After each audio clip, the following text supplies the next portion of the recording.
ஏசாயா தீர்க்கதரிசியின் புஸ்தகம் 61வது அதிகாரம். ஏசாயா தீர்க்கதரிசியின் புஸ்தகம் 61வது அதிகாரத்துல அந்த 6வது வசனத்தை வாசிங்க பார்க்கலாம்.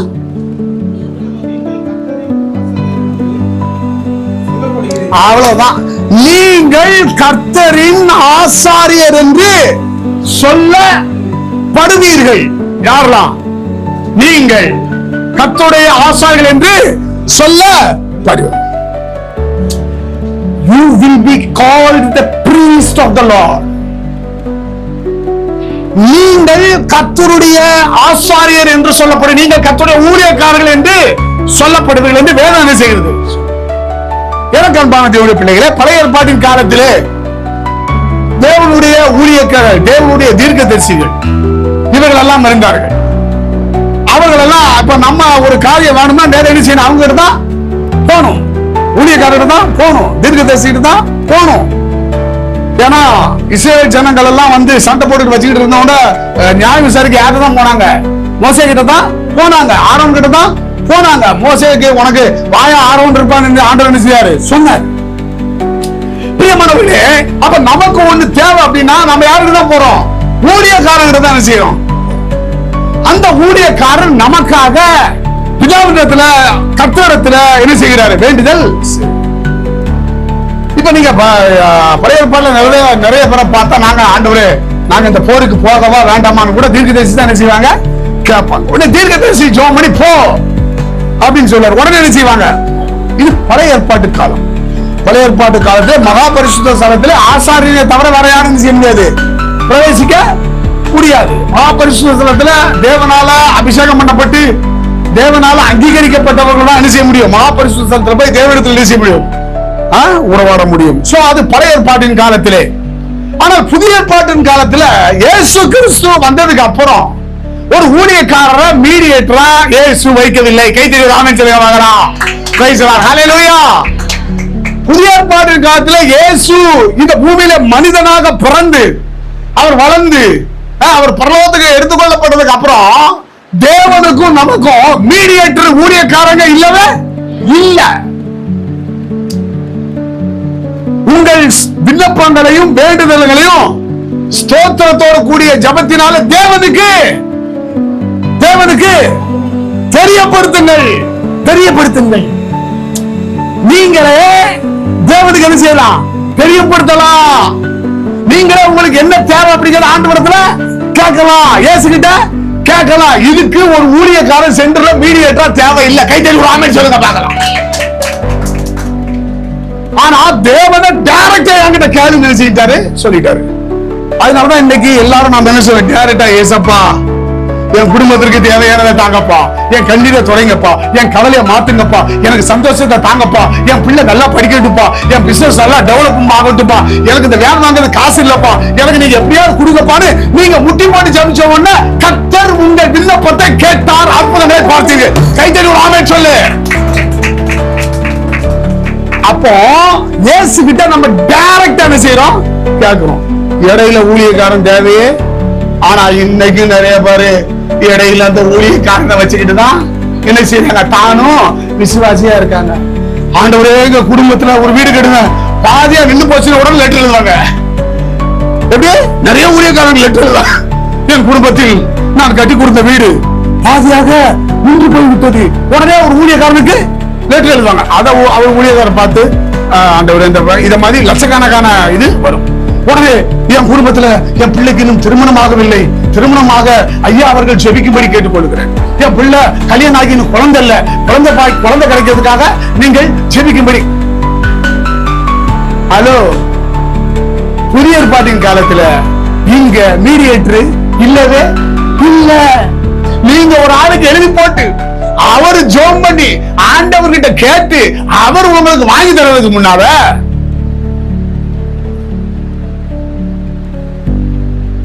என்னை நோக்கி கூப்பிடு, call unto me, என்னை நோக்கி கூப்பிடு, அப்பொழுது நான் உனக்கு அறியாதும் எட்டாதுமான பெரிய காரியங்களை செய்வேன். கைத்தடி ஒரு ஆமென் சொல்ல பார்க்கலாம். ஹல்லேலூயா. கூப்பிடு நீ பதில் கொடுப்பார், கூரைகள் எல்லாம் நிறைவாக்குவார். கூப்பிடு நீ பதில் கொடுப்பார். கூரைகள் எல்லாம் நிறைவாக்குவார். உண்மையாக தேடுவோரின் உள்ளத்தில் வந்திடுவார். உண்மையாக தேடுவோரின் உள்ளத்தில் வந்திடுவார். ஆமென். அல்லேலூயா. உனக்கு என்ன வேணும்? What you want? நீ என்ன விரும்புகிறியோ அதை டைரக்டா இயேசுவிடத்துல கேட்கலாம். இயேசு உனக்கு கொடுப்பதற்கு வல்லமை உள்ளவராய் இருக்கிறார்.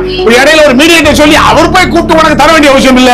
நீ கூப்பிட்டா கர்த்தர் உங்களுடைய கூக்குரலுக்கு பதில் கொடுத்து உங்களுக்கு தேவையானதை நிறைவேற்றுவார். ஆமென் சொல்லுங்க. அல்லேலூயா, அல்லேலூயா, அல்லேலூயா. அதனாலதான் இன்னைக்கு விசுவாசிகளே நீங்களும் யாருதான்? ஊழியக்காரர்கள் தான். நீங்களும் கடவுளுடைய தொண்டர்கள் தான். நீங்களும் இறை தொண்டர்கள் தான். ஆமென். அல்லேலூயா. நீங்களும் வேதத்தை அருளுரையாற்றலாம். நீங்களும் வேதத்தை பிரசங்கிக்கலாம். எங்க ஊர்ல ஒரு அண்ணன் இருந்தாரு, பாக்கியநாத அண்ணன். அவருக்கு பேரே பைபிள் பாக்கியநாத. அவருக்கு பேரே பைபிள் பாக்கியனையா இல்ல, என் வீட்டம்மாவோட வீட்டு பக்கத்துல அங்க இருந்தாரு. பைபிள் பாக்கியனா அவர் பேரு.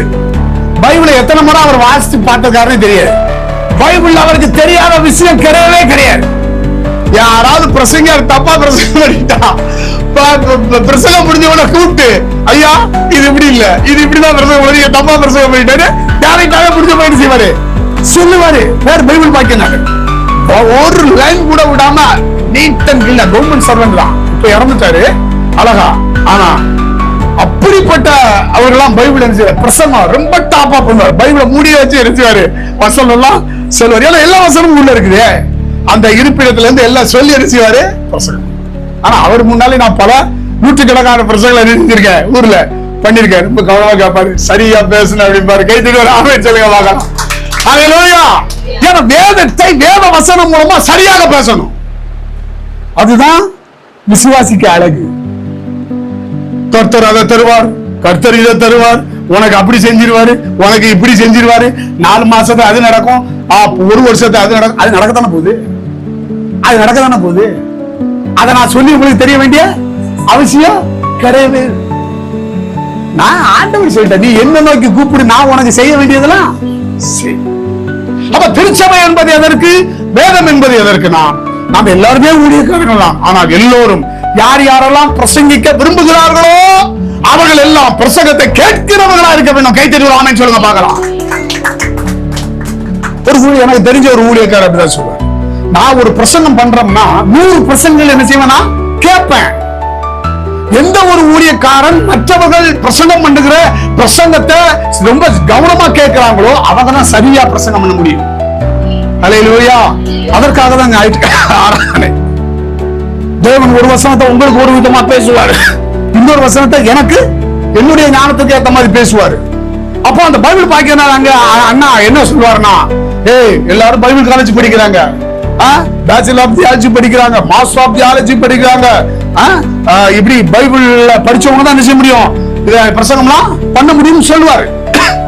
இப்ப நம்முடைய ரெவரண்ட்லாம் என்ன பண்ணிருக்காரு, அவங்க பிடி என்ன செஞ்சிருக்காங்க, ஒரு டிகிரி முடிச்சு மதுரை காலேஜ் இருக்குது, கொல்கத்தால ஸ்ராம்பர் யூனிவர்சிட்டி இருக்குது, அங்கெல்லாம் படிச்சு பிஷப்பால அபிஷேகம் பண்ணப்பட்டு அவங்க வந்திருக்காங்க. அவங்க நற்கருணை தரலாம், கம்யூனியன் தரலாம். அப்ப அதுக்கு அவங்க ஏதாவது நம்ம ஒரு வேலைக்கு போனா அதுக்கு உண்டான ஒரு படிப்பு தேவை. அப்ப நம்ம கர்த்தருடைய ஊழியத்தை, மகா பெரியவருடைய ஊழியத்தை செய்ய வரும்போது அந்த பைபிளை நம்ம சரியாக செஞ்சிருக்கணும், படிச்சிருக்கணும். அந்த பைபிளுடைய பேக்ரவுண்ட் நமக்கு தெரிஞ்சிருக்கணும். இந்த பைபிள் எந்த காலத்துல எந்த சூழ்நிலையில யாருக்காக எப்பொழுது எழுதப்பட்டது அப்படின்னு நமக்கு தெரிஞ்சிருக்கணும். அப்ப அதை தெரிஞ்சுக்கிட்டு அப்படி பிரசங்கம் பண்ணும்போது எப்படி இருக்கும், மக்களுக்கு சரியான விளக்கத்தை கொடுக்கிற மாதிரி. கைத்தறி ஆமென் சொல்லுங்க பார்க்கலாம். அல்லேலூயா. இப்ப நாமெல்லாம் டீச்சர் ட்ரைனிங் படிக்கும் போது எங்களுக்கு 2 வருஷமும் இந்த பைபிளை அங்க நினைச்சுவாங்க, டீச் பண்ணுவாங்க. பைபிள் ஸ்டடியில பெரிய பெரிய ஸ்காலர்லாம் எங்களுக்கு பைபிளை டீச் பண்ணுவாங்க. அப்ப நாங்க ட்ரைனிங் முடிச்ச உடனே, பாலங்கோட்டையில ட்ரைனிங் முடிச்ச உடனே முடிச்ச கையோட சபை ஊழியர் என்ன செஞ்சிடணும், போயிடணும். சபை ஊழியரா போயிடணும். சபை ஊழியம் செஞ்சா தான் வாத்தியார் வேலை. அல்லேலூயா, அல்லேலூயா. இப்ப நம்முடைய ஆராதனை சரத்துகள் இருக்கு பாத்தீங்களா? எந்த இடத்துல வாய்ஸ கூட்டி படிக்கணும், எந்த இடத்துல வாய்ஸ அமைதியா படிக்கணும், எந்த இடத்துல மீடியமா படிக்கணும் அப்படின்லாம் எங்களுக்கு என்ன செஞ்சிருக்காங்க, கத்து கொடுத்திருக்காங்க. அதனாலதான் அந்த ஆராதனுடைய முறைமைகளை சரியா சொல்லி ஆராதனை நடத்த முடியுது. அப்ப இதை நம்ம தெரிஞ்சுக்கிட்டா ஆண்டோட ஊழியத்தை நம்ம செய்யலாம். கைத்தறி ஒரு ஆமென் சொல்லுங்க பார்க்கலாம். அல்லேலூயா, அல்லேலூயா. அப்ப நான் தான் பிரசங்கம் பண்ணணும், நீங்க தான் பிரசங்கம் பண்ண கூடாது அப்படின்லாம் கிடையவே கிடையாது. நீங்களும் ஊழியக்காரர்களே. நீங்கள் ஒருவருக்காக ஜெபித்தீர்களானால், ஒருவருக்காக மனஸ்தாபப்பட்டீர்களானால், அந்த குடும்பத்திற்காக நீங்கள் கண்ணீர் வடித்தீர்களானால் நீங்களும் ஊழியக்காரர்களை. கைத்தறி ஆமென் சொல்லுங்க பார்க்கலாம். அல்லேலூயா, அல்லேலூயா. அதுதான் நீங்க அழகாக சொல்றோம். அந்த வசனம் வந்து எப்படி சொல்லுது பாருங்க. சீயோனிலே துயரப்பட்டவர்களை சீர்படுத்தவும் அவர்களுக்கு சாம்பலுக்கு பதிலாக, இந்த அதிகாரம் ஃபுல்லா நீங்க வாசித்தீங்கன்னா பயங்கரமான பிளெஸிங்கான வசனங்கள்லாம் என்ன செய்யுது இதுல இருக்கு. ஆனா நம்முடைய தலைப்பு நீங்களும் ஊழியக்காரர். அப்ப ஆண்டோடைய வசனத்தை நீங்களும் என்ன செய்யலாம், பேசலாம். அப்போ பக்கத்து வீட்டுல யாருக்காவது ஒரு ஆளுக்கு உடம்பு சரியில்லை, பக்கத்து வீட்டுல யாருக்காவது ஜோம் பண்ணணும். அப்ப நீங்க எனக்கா போன் பண்ணிட்டு இருப்பீங்க, ஐயா நீங்க வந்து ஜோம் பண்ணுங்க யார்கிட்டயே சொல்லுவீங்க? இல்ல, நீங்களே போய் என்ன செய்யணும், அவங்களுக்கு ஜோம் பண்ணணும். நீங்களே ஆண்டோடைய வசனத்தை என்ன செய்யணும், அவங்களுக்கு சொல்லணும். அப்ப நீங்க அவங்களுக்கு ஜோம் பண்ணி நீங்க ஆண்டோடைய வசனத்தை அவங்களுக்கு நீங்க சொன்னீங்க, அவங்க அதுல குணமாயிட்டா அவங்களுக்கு எவ்வளவு பெரிய விசுவாசம் வரும். ஒரு மனம் திரும்புகிற ஒரே பாவி நிமித்தம் பரலோகத்துல மிகுந்த சந்தோஷம் உண்டா. கைத்தட்டி ஒரு ஆமென் சொல்லுங்க. ஹல்லேலூயா, ஹல்லேலூயா, ஹல்லேலூயா. அப்போ கடவுளுடைய ஊழியக்காரர்கள், கடவுளை யாரெல்லாம் விசுவாசிக்கிறார்களோ அவர்களும் கடவுளுடைய ஊழியக்காரர்கள். அப்ப நீங்களும் கடவுளுடைய ஊழியக்காரர்கள். ஏன்னா நீங்கள் இயேசுவை என்ன செய்கிறீர்கள், விசுவாசிக்கிறீர்கள். விசுவாசிக்கிறவனுக்கு எல்லாம் கூடும். ஆமென், ஹல்லேலூயா. ரைட். 1 பேதுரு 2:6. இப்ப பாருங்க, அதுல எவ்வளவு ஒரு அழகான வசனம் இருக்கு பாருங்க. 9வது வசனத்தை நான் வாசிக்கிறேன். நீங்களோ உங்களை அந்தகாரத்தில் நின்று தம்முடைய ஆச்சரியமான ஒளியினிடத்திற்கு வரவழைத்தருடைய புண்ணியங்களை அறிவிக்கும்படிக்கு. ஒரு அல்லேலூயா சொல்லுங்க பார்க்கலாம். வலது கரத்தை வைத்து ஒரு அல்லேலூயா சொல்லுங்க. நல்லா கை தட்டி ஒரு அல்லேலூயா சொல்லுங்க. நீங்க எவ்வளவு அழகா எழுதுறாரு பாருங்க பேதுரு. எப்படின்னா, நீங்களோ உங்களை அந்தகாரத்தில் நின்று, அந்தகாரம் என்பது இருள், அந்தகாரம் என்பது வெளிச்சம் இல்லாத இடம், அந்தகாரம் என்பது பாவத்துக்குள்ள இருந்த நாள், அந்தகாரம் என்பது நம்ம வாழ்க்கையில செழிப்பு இல்லாம இருளில இருந்த நாள், அந்தகாரம் என்பது ஒரு டெவலப்பே இல்ல, பிசினஸ்ல ஒரே மந்தமா இருக்கு, ஒரே இருளா இருக்கு, அப்படிப்பட்ட நாள். ஆனா இங்க வேதம் சொல்லுகிறது, நீங்களோ உங்களை அந்த காலத்தில் நின்று அந்த இருளில் இருந்து தம்முடைய ஆச்சரியமான ஒளியினிடத்திற்கு வரவழைத்தவருடைய கைத்தறி ஆமென் சொல்லுங்க பார்க்கலாம். ஐயா, இருளில் இருந்து அவர் ஒரு ஒளியினிடத்திற்கு உங்களை அழைத்து வந்திருக்கிறார். நானே மெய்யான ஒளின்னு சொல்லியிருக்கேன்ல. அந்த இருளில் இருந்து உங்களை ஒரு ஒளியினிடத்துக்கு அழைத்து வந்திருக்கிறாரு. அந்த ஒளி சாதாரணமான ஒளி இல்ல, இட்ஸ் a miracle light. ஆச்சரியமான ஒளி. கைத்தறி ஆமென் சொல்லுங்க பார்க்கலாம். அந்த இருளில் நின்று உங்களை ஆச்சரியமான ஒளியிடத்திற்கு வரவழைத்துடைய புண்ணியங்களை. ஆமென், ஹல்லேலூயா, ஹல்லேலூயா. போன அம்மா சொல்லிருவாங்க ஐயாவோட புண்ணியத்தை. எங்க ஐயா அப்படி இருந்தாங்க, எங்க ஐயா அப்படி இருந்தாங்க, எங்க ஐயா அந்த சர்ச்சையை ஆரம்பிச்சாங்க, அவர் புண்ணியம் செஞ்சவர். சொல்றாங்களா இல்லையா? சொல்றாங்களா இல்லையா? சொல்றாங்களா இல்லையா? ஆமென். நமக்கு யாராவது ஒருத்தர் செஞ்சா அவங்க புண்ணியமா போய் சேர்ந்துட்டாங்க. நான் உதவிலாம் செஞ்சான் தெரியுமா, இந்த கிராமத்துக்கு புண்ணியமா சொல்லுவாங்களா இல்லையா? ஆனா என் அப்பனாகிய இயேசு, நான் அந்த காலத்துல இருளில் இருந்தேன், கஷ்டத்துல இருந்தேன், கண்ணீர்ல இருந்தேன், துன்பத்துல இருந்தேன், துக்கத்துல இருந்தேன், வாழ்க்கையில ஒரு விடிவு காலமே என்னன்னு தெரியாம இருந்தேன். ஆனா அந்த இருளில் இருந்து எல்லாரும் என்ன பார்த்து ஆச்சரியமான ஒளியிடத்திற்கு கொண்டு வந்தார். அந்த புண்ணியங்களை அறிவிக்கும்படிக்கு. யார் அறிவிக்கும்படிக்கு? நீங்கள் அறிவிக்கும்படிக்கு உங்களை அழைத்துக் கொண்டு வந்தார் அல்லவா, அந்த புண்ணியங்களை நீங்கள் அறிவிக்கும்படிக்கு நீ தெரிந்து கொள்ளப்பட்ட சந்ததியாகவும் ராஜரீகமான ஆசாரிய கூட்டமாயும். கைத்தறிகள் ஆமென் சொல்லுங்க, நல்ல கைத்தறிகள் ஆமென் சொல்லுங்க. ஐயா, இது சாதாரணமான ஆசாரியம் கிடையாது, ராஜரீக ஆசாரிய கூட்டம். அல்லேலூயா, அல்லேலூயா. அப்படி இருளில் இருந்து ஆச்சரியமான ஒளிக்கு நம்ம அழைச்சிட்டு வந்த ராஜரீக ஆசாரிய கூட்டம், கிரீடம் சூட்டுன ஆசாரிய கூட்டம் யாரு? நீங்களும் நானும். கைத்துக்கு ஒரு ஆமென் சொல்லுங்க. இப்படி ஒரு பேரு நமக்கு எப்படி கொடுத்திருக்காரு பாத்தீங்களா நம்முடைய தேவன். நாங்க சாதாரண கூட்டம் கிடையாது. இன்னைக்கு நிறைய பேர் சொல்லுவாங்க எங்க கூட்டம் சாதாரணமான கூட்டம் கிடையாது. நான் யாரு தெரியுமா? என் கூட்டத்தை கூட்டட்டும் பாக்குறியா, நான் நினைச்சதை செய்யறேன் பாக்குறியா அப்படிமா, நீ என்ன வேணாலும் செஞ்சிருப்போம். ஆனா நான் சாதாரண கூட்டம் கிடையாது, நான் ராஜரீக ஆசாரிய கூட்டம். கைத்தறியோட ஆமென் சொல்லுங்க பார்க்கலாம். அல்லேலூயா. ராஜரீக ஆசாரிய கூட்டமாயும் பரிசுத்த ஜாதியாயும் அவருக்கு சொந்தமான ஜனமாய் இருக்கிறான். கைத்தறியோட ஆமென் சொல்லுங்க. அப்ப எல்லா பிலிவர்ஸும் எல்லா விசுவாசிகளும் ராஜரீக ஆசாரியமான கூட்டம், பரிசுத்த ஜாதியாகிய கூட்டம். ஆனா எல்லாரும் எப்படியா பாருங்க, எல்லாரும் சொந்த ஜனமாயும் இருக்கிறார்கள். ஆனா வேதம் சொல்லுது நாம எல்லாரும் சொந்த ஜனமா இருக்க. யாருக்கு? ஏசப்பாவுக்கு. கைத்தறி ஒரு ஆமென் சொல்லுங்க பார்க்கலாம். ஹல்லேலூயா. நாம ஏசப்பாவுடைய சொந்த ஜனம். அந்த ஜனம் எப்படி அழைக்கப்படுதுன்னா ராஜரீக ஆசாரியமான கூட்டம். அதான் கிறிஸ்தவம் மேலே அட்டகாசம். நம்ம சாதாரண கூட்டம் இல்ல, ராஜரீக ஆசை. நம்மளை பார்த்தாலே அவங்க அசம். அந்த மாதிரி 4 பேர் இருந்தாலும் நடிச்சு நறுக்கு பாரு, எப்படி போறா எப்படி வாராங்க. எனக்கெல்லாம் அப்படிதான் ஆசை. ஆனா என்னமோ கர்த்தர் எனக்கு அப்படிப்பட்ட ஒரு சபையை நடத்தக்கூடிய இதே சபை ஊழியத்துலதான் வண்டி செய்யுது. ஆனா பெரிய பெரிய கூட்டங்களை நம்ம என்ன செய்யறோம், பேசுறோம். பட் ஒரு சபை இப்ப உண்மையிலே கர்த்தர் எனக்கு சபை நடத்தக்கூடிய ஒரு இது கொடுத்திருந்தாருன்னா, நம்ம சபையில கோட்டு போடாம யாரும் என்ன செய்யக்கூடாது. அந்த சண்டே சர்வீஸ் அவன் யூனிஃபார்மோட போறான், அவன் யூனிஃபார்மோட போறான். ஹோட்டல் விற்கிறவர்கள், நமக்கு வயதான சாப்பாடு கொடுக்கிற மதிப்புமிகு ஹோட்டல் ஊழியர்கள், அந்த ஹோட்டல்ல என்ன யூனிஃபார்ம் கொடுக்க போட்டு அட்டகாசமா போட்டு நிக்கிறான். அந்த கோட் எல்லாம் போட்டு பக்காவா நிக்கிறாங்க. பார்த்தாலே ஒரு கம்பெனி அழகான ஒரு கோட்டு கொடுத்து என்ன செய்யறாங்க. இந்த பஸ்ல இந்த பிள்ளைங்க வேலை போறது கூட அழகா சூப்பரா ஒரு கோட்டு போகுது. இவங்க எல்லாம் அழகா கோட் போட்டு டீசெண்டா ஷூ போட்டு நச்சிட்டு போகும்போது நாம ராஜரீக ஆசாரிய கூட்டம், இயேசுவை ஆராதிக்க கூட்டம், அப்படி கோட் கிட் போட்டு டை போட்டு நச்சு அப்படி நின்று ஆண்டவர் என்ன செய்யணும், ஆராதிக்கிறது. கைத்தறி ஆமென் சொல்லி வாங்கலாம். அல்லேலூயா, அல்லேலூயா, அல்லேலூயா.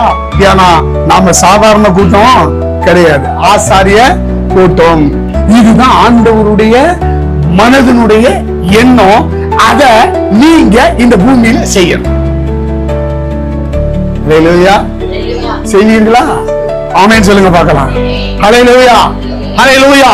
அப்ப நாம அப்படி நினைச்சாதான் அந்த ஆசாரிய கூட்டமா நாம என்ன செய்ய முடியும், இருக்க முடியும். அப்போ ஆண்டவருடைய இருதயம், ஆண்டவருடைய உள்ளம் என்ன நினைக்குதோ அதை நாம என்ன செய்யணும், செய்யணும். ஆமென். அல்லேலூயா.